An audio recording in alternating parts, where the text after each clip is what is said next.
Founders of the Future with Joe Mardell.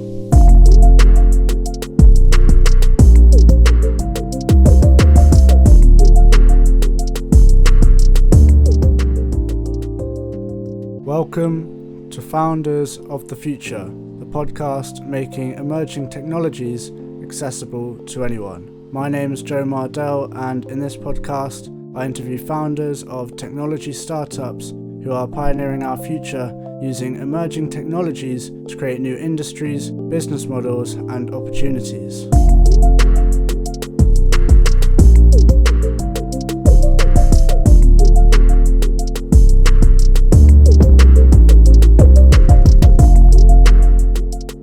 this episode, I'll be speaking with Kristina Alexandra, the founder and chief marketing officer at Pareto Pi, a London-based startup using Pardot and Salesforce platforms to help companies and non-profits implement high-performing CRM and marketing solutions.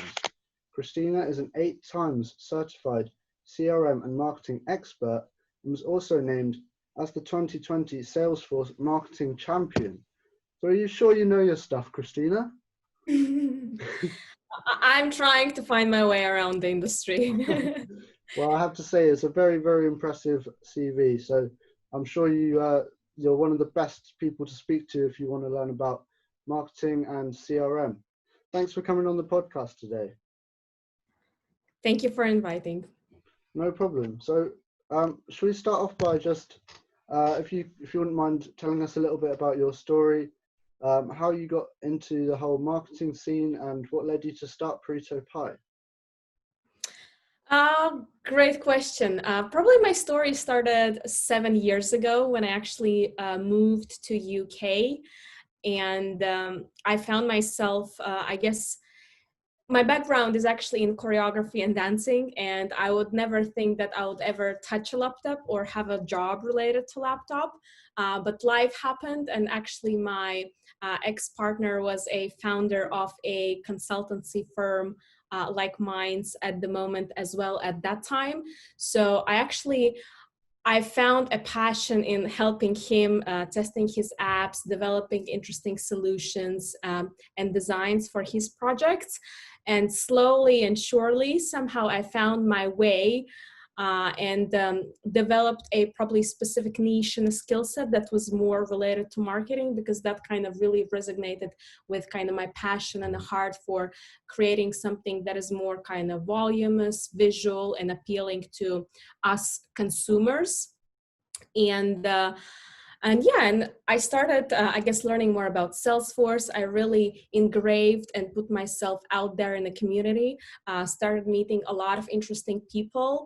And I think when you meet people, you kind of start looking at the industry and then things a little bit from a different perspective, because you don't see only kind of like raw software, hardware that is kind of unemotional. But when you develop these relationships and hear all these other stories and how people actually came to Salesforce and to Pardot and to all this kind of high-tech stuff, like you understand and believe that you can also make it.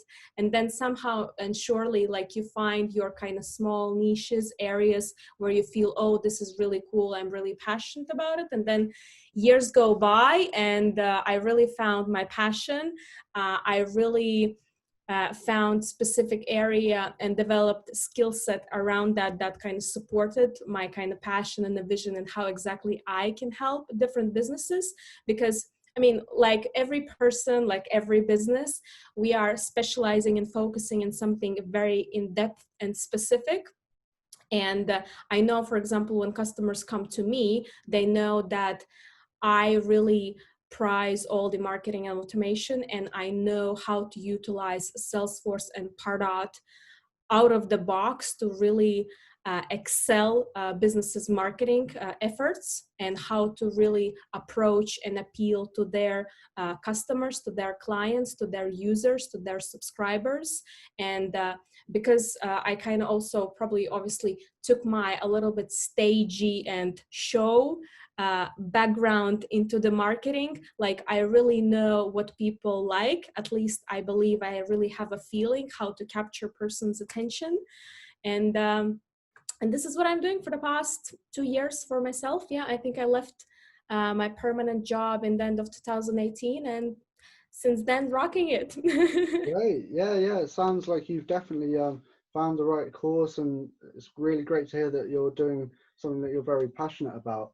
I can see that it's right for you because you've come from this creative background doing the choreography, and now you're working in marketing, which is also very creative. Um, and so can we also just dive a little bit deeper into Pardot and Salesforce, and just talk a little bit about what is Pardot and what is the purpose of the platform for anyone who might not be familiar with it? Okay, so I think actually all products originate from Salesforce. So Salesforce was the company that was founded in 1999. So they're 21 years old, officially adult. And all the other, obviously within time, we probably noticed that there was a demand for service, there was a demand for sales, there was a demand for accounting, there was a later demand for kind of marketing and marketing automation. So when all these different businesses arised in general in the world, obviously Salesforce started to develop their own products, and as well as they very heavily started to obviously acquire different companies, and Pardot was one of those companies that they acquired. So Pardot was purely separate company that was a pure marketing platform, something similar like HubSpot or MailChimp. And after they acquired Pardot, they obviously made sure that the previous connector that was there, that was plugging in into Salesforce, became even more stronger and stronger. And now, surely, I think for the past 8-9 years, they are developing a lot of features and integrating it more and more deeply together with Salesforce. So basically, in a nutshell, Salesforce is the core CRM that is a customer management platform where we store all the leads, contacts, accounts, opportunities, invoices, deals, products, reports, dashboards, you name it. And then Pardot is like a marketing suite that you can plug in to do all your email marketing, your newsletters, your engagement programs, to track your website and the users and what they do, and then maybe trigger some automations, pop-ups based on their behavior. So that's kind of basically everything that is user experience with the brand. That's Great. Pardot. Great. Great. Yeah, Pardot is a really, really useful application for many businesses, and it can lead to some really great results. What is your process for when you first start dealing with a client? How do you identify how they could use Pardot to actually improve their business? Okay, I think probably first and very important question is actually to understand where they are in their own marketing evolution. So some businesses, they have very developed and strong marketing team that really know what they're doing and know what they want, what is their vision, their goals, their targets. That's probably also obviously more about if we talk about bigger companies. If we talk more about startups and smaller companies, sometimes it can be one-man band, sometimes there can be a couple people sporadically trying to maybe organize some events, then send randomly one newsletter, then create a poster or do a rebranding campaign. So first and foremost is to understand where the business is in their marketing, how far they have gotten, and obviously if they choose to buy Pardot as a product, that probably already means that they have Salesforce, so they already have established some sort of like steady ground for them to track and record their contacts and leads. And now they understand that if they want to use Google Analytics, Google AdWords, they maybe have their MailChimp, they come to a conclusion that all these tools are very disconnected and they don't have a good connection. And that's the moment when Salesforce account executive can recommend to purchase Marketing Cloud or Pardot that would directly connect into Salesforce, directly connect with their paid ads, Google ads, their website. Obviously, it's investment. But with this investment, business can get more transparency on how they're actually getting new leads and customers from all these different channels, paid ads, websites, Facebook, Instagram, LinkedIn, TikTok, you name it. So then they further can actually learn and understand what type of campaigns they should run and create, what type of posts they should make, what content people like and engage with. Maybe they need some videos, maybe they need to do some promotions, maybe they need to connect with some influencers. So they're basically then more in they're having much better perspective on what's happening with their business and how they can actually grow. Because obviously sales is great, finance is great, but who are getting the new leads? Marketing. So there's a lot of pressure, and all these tools really help marketers to get clarity where they should focus the most. Absolutely. I think Pardot is a great way for businesses to really make the most of the data that they have and get the best insights that they can to help optimize their marketing spend. That's a really, really great way for businesses to improve what they're doing. So what other kind of use cases would you recommend to businesses of using Pardot? How could they use Pardot to really make the biggest difference that they possibly can? Great question, and I think I have the answer. I think what is very underused and can be really used very effectively is engagement programs. A lot of businesses, they don't even realize and don't even start creating powerful welcome programs, nurture programs, and retention programs. So whenever we have a new lead, we obviously automatically know when that lead was created, from what type of channel it came, what was the engagement, and then also engagement we can track based on the score, and score is based on basically how many actions you did. Let's say your score is 10 because 5 times you viewed my website and 5 times you viewed my LinkedIn. So each view gave you 1 point. So every prospect in Pardot has actually points after they are cookied and actually engage with the brand. So we already have a lot of information about the prospects and also a lot of data in Salesforce.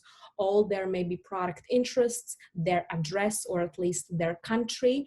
So then businesses can create very targeted and specific engagement programs that would send them updates and information, and even welcome journey can be just introduction to the brand, what they do. Then these during these emails that users start receiving, we can potentially have some CTA buttons that, for example, would represent if you're interested more into services, read this. If you're interested more in products, read this. And then when prospect again clicks, we track it. So then we start learning where actually they're interested the most. So further we can nurture them again through a different, I guess, flows and channels, but more tailored information. The same way, probably 1 year ago, maybe you ordered something from Nike website, but you haven't bought the new shoes since then. So when we actually have that data, we can then re-nurture you. Hey, it's already 12 months. We think for your health, for your feet, you need the new shoes. Or maybe if you're service-based business and we, for example, you're subscribed to a Spotify, maybe when we see that your contract is expiring and there is no credit card on the file, maybe we need to send you like a nurturing campaign, offer you something to make sure you buy in again for the next year's subscription. So these are all the things that a lot of big businesses, obviously, yes, they're doing, because these are all the examples I gave you from them, but small businesses, they undervalue and underestimate the heights of Pardot and all these platforms and all the automations they can get, because probably obviously they're small, they don't have bandwidth, and they potentially don't have like very senior people who can actually creatively create these.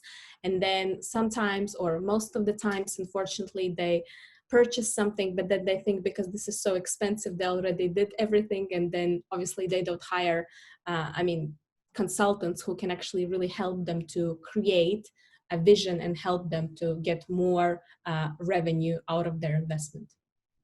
Yeah, I can see that Pardot and the machine learning algorithms behind the platform can lead to some really, really impressive results. So I think it's really important that anyone who has a business or is in charge of marketing for a company, they should really look into this. And Kristina, you also have a lot of content on YouTube which goes into a lot more depth about Pardot and the different ways that it can be used to improve business processes. So I'd highly recommend that anyone watching this who would like to learn more about Pardot, please check out Kristina's YouTube channel, where you can learn a lot of great detail about this subject. And please leave a comment if you want to hear something specific, so I specifically know what I need to create. Absolutely, make sure to leave a comment.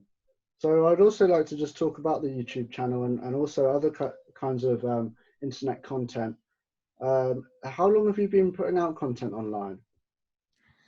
I started back in 2014. And it started at the moment when I started my Salesforce journey. So as I was learning something new about Salesforce, I was literally creating blog posts, how to create a new user in Salesforce, how to create a new custom field. And you can't imagine, like, I had extremely high numbers and views on all the posts, because in the end of the day, I think sometimes we really overestimate and we're trying to think, oh, when I'll be expert, then I'll create this video, or when I will be great, I will then do like an interview or podcast. But really, most of the people, they're looking around, they're starting, and they're not at that level, because we only see these people, but we don't see all of the rest of the people. So I was literally creating content for all the rest of the people. And as I was creating, I was actually kind of learning more about Salesforce. So I remember having like 10,000 views per month on my website. I mean, numbers were crazy. So then I kind of really started getting like engagement that also helped me and probably gave me, you know, that kind of pat on the shoulder or on the head. Oh, I'm actually probably doing the right thing. I'm in the right industry. Like, here is the community around. They're actually asking me questions and writing comments. And that kind of also probably built a little bit my interest, ego, and engagement with everything that was happening around. And since then, obviously, I think 3 years ago, when all the Instagram, Facebook groups, kind of a lot of these things started to boom, I also understood and tried to put my kind of head in everything. I'm not perfect. I'm still trying myself kind of out in all these outlets, because I think it's fun and cool. Sometimes I'm probably trying to create something more fun when I should be creating maybe something more professional, or vice versa. But I think what is the most important is just to get out there, like really start as low quality as it can be in the beginning, as unprofessional camera material, ideas, thoughts you have, just try it out. And I think people will kind of lead you where you need to go. If you see there is no traction, then that's the answer that you're probably doing something wrong. If you see something starts to work out, focus on that. Yeah, I mean, I respect your courage and the fact that you took that initiative to start out even before you were 100% ready. The fact that you can just take that leap of faith and start putting stuff out online without being, you know, a perfectionist. It's so much better to just start putting stuff out today and improve gradually over time, instead of just waiting and putting it off each day until you're like 100% satisfied with your content. I think that's definitely something that everyone should remember if they're thinking of starting their content journey. Just start today, because you can always improve later on, and there's no better time to start than right now. I think I tried to do the same thing with this podcast. You know, just get started, and you can always make changes along the way. That's for sure. Exactly, because if you would knew it all, you would straight away do it that way. But because you don't, you just start, you see, and then you obviously understand where your gray areas, where you're lacking, where you need improvement. And I really like what Gary Vaynerchuk said in one of his quotes: idea, make it, idea, make it, idea, make it. Just like, don't postpone, because when you're thinking too much, you're overthinking, and you're losing all that passion and interest that you can actually put in that moment, in that idea, to actually create it. As simple as it is, and that's why I think when we start overthinking, we're starting to think about like already, oh, big projects, something long, something complicated, and then it kind of all becomes in our mind impossible. just make the simplest version. Like when they develop application, first they make is MVP, minimal valuable product. Just make MVP, just try it out. Maybe you're not gonna like it, so then you're kind of already wasting your time. Definitely, and it gives you a chance to see what works and get actual feedback. You can start to put stuff out and you test to see what works and what doesn't work, and that's the fastest way to improve, rather than just trying to improve based on your own knowledge and not getting any feedback from anyone. So much better to actually use the resources that you have and speak to people online. And yeah, and I really like that Gary V quote as well. That's a really great example. Another good quote, I can't quite remember who it's by, but the quote is, the number one key to success is to start before you're ready. And I 100% believe in that, because if you just start before you're ready, then you're kind of forcing yourself to mold to fit that new goal that you're trying to achieve. So that's a really good approach. What other things do you reckon you've learned from putting out content? Has it helped to improve other aspects of your life, like your communication and stuff? I think that's something that I've found personally.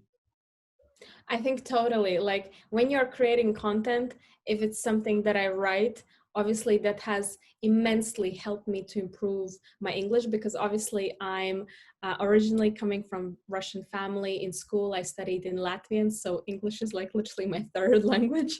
Wow. And by writing and reading so much information, this is obviously how I learned English.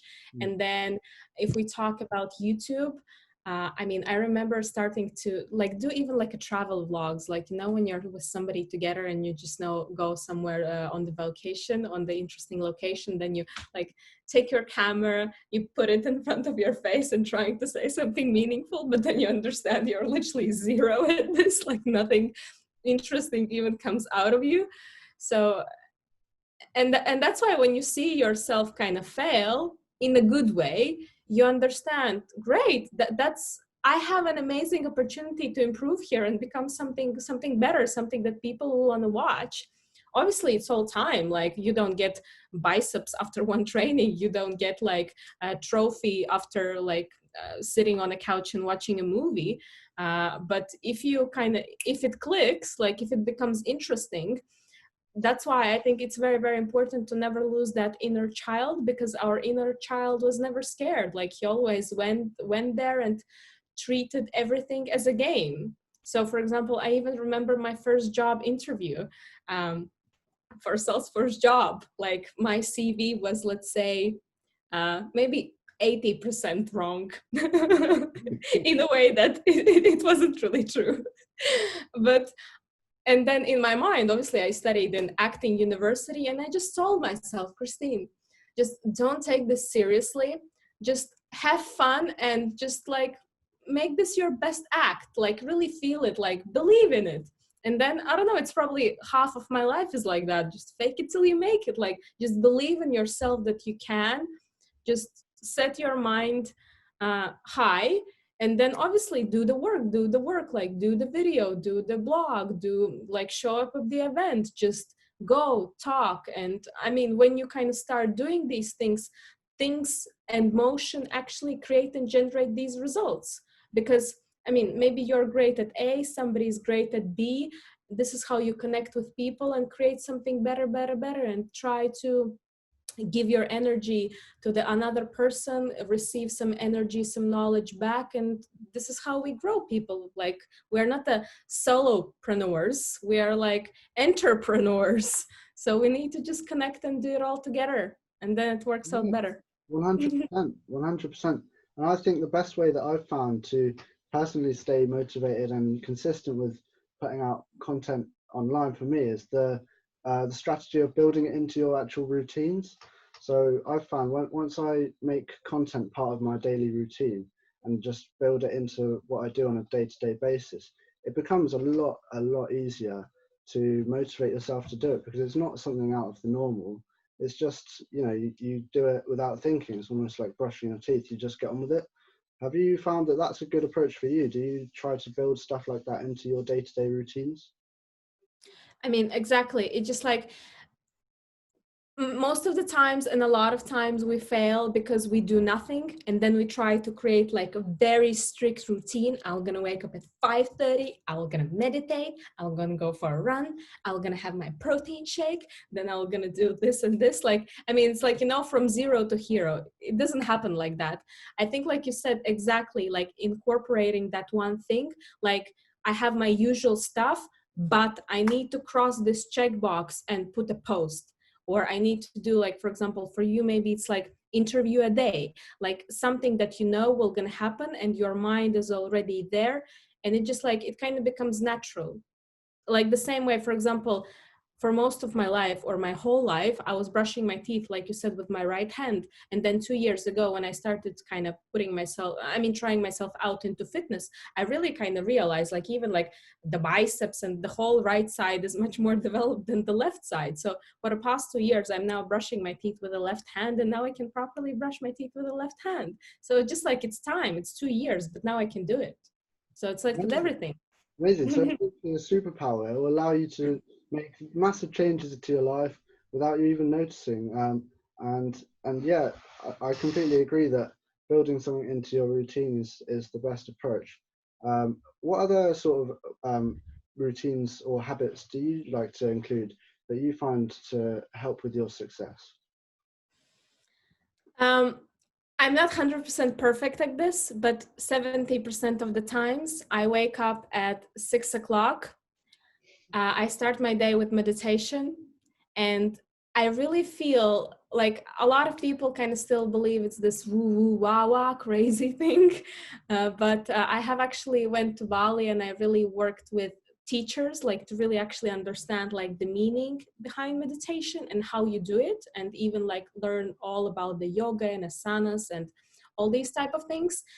And meditation is not about that you are meditating on something empty and something unexistent, but for me, even like closing my eyes in the morning and really kind of hearing how my heart beats, like hearing how I'm breathing, and then setting intentions, like what I really really deeply want to do in that kind of still state when I'm a little bit asleep, a little bit awake. Like, I really feel that that's the most present and the most kind of pure mindset of the day that I have.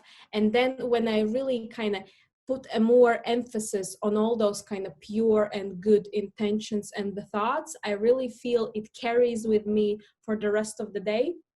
And then I really know what I actually need to do today, and to really focus on those things. Like your kind of mind, imagine like a pencil, and you kind of sharpen it up in the morning. This is what you do with meditation in the morning and your mind. And then I really love reading. Like, I have read in the past months 2 books, only because I woke up early, I have my Kindle next to the bed, and I'm really, sometimes 20 minutes, sometimes 40 minutes, like it really depends how I feel that day, but I'm really like really interesting stuff that is related to the work that I do. So that also gives me a lot of ideas, especially now when we have a little bit more time and we don't need to travel to the office. And then working out before I do my work, before I even eat, I need to do something physical, like to kind of get away, get rid of that wrong kind of energy, to move my body, to stretch. And then if I feel I do these 3 things in the morning: meditation, reading, and exercise, I already feel by 9 o'clock like a superhero. I have actually done something for myself. And then for the rest of the day, I can do everything my customers want me to do. I can create ugly email templates if you really want that way. I can build you all the engagement journeys. I can create 100 custom fields, everything. You've clearly reached the hero level already. You've come from zero to hero. Um, I tried to, but I failed miserably. I think I did what you said earlier. I just tried to go from zero to hero overnight, and it was a big mistake. But I think, yeah, I completely agree with what you were saying about how meditation isn't all about this like woo-woo kind of nonsense kind of thing. It's all about training your mind as if it was a muscle, and trying to really hone your ability to control your emotions, and just getting in control of your thoughts. It's not something that I practice on a daily basis because, as I said, I try to do like too many things in one go when it comes to my routine. So I'm still working on that. I'm trying to build it up gradually over time instead of just taking on too many things in one go. So that's definitely a goal of mine, is to become more consistent with that. Thanks for telling us all about your routines. It's been really interesting. Before we finish the interview, would you like to just tell the people where they can follow you or find you on the internet? Yeah, I think probably the main core thing is obviously the Pareto Pi website. It's Pareto, like Pareto law, and Pi, like pi.com. So that's where you can learn more about Salesforce and Pardot if you're interested in. And then obviously you can connect with me on LinkedIn. It's Kristina Alexandra. Just hit an invite button, send me a meaningful message, because if it will be a marketing spam, I will gonna block you. Too many of them. And then obviously you can find me on Twitter. It's Kristina Talks. I'm also on Instagram, like Salesforce.Kristina. And that's probably it. Website, Twitter, Instagram, email, LinkedIn. 5. Fantastic. I'll put all of the links in the description down below if you're on YouTube, or if you're on Spotify, then Oh just, yes, YouTube. yeah, you check out the YouTube as well. Don't forget. Well, it's been 6. really, really a great conversation. I found it incredibly interesting. Thanks for giving us your time today. And yeah, best of luck for coming out of this current situation. Thank you, and a lot of love to the world and to all the people to rock this situation through and make the most out of it. Yeah, we got this. We got this. Well, thank you again. Thanks a lot, Kristina. Thank you. Bye.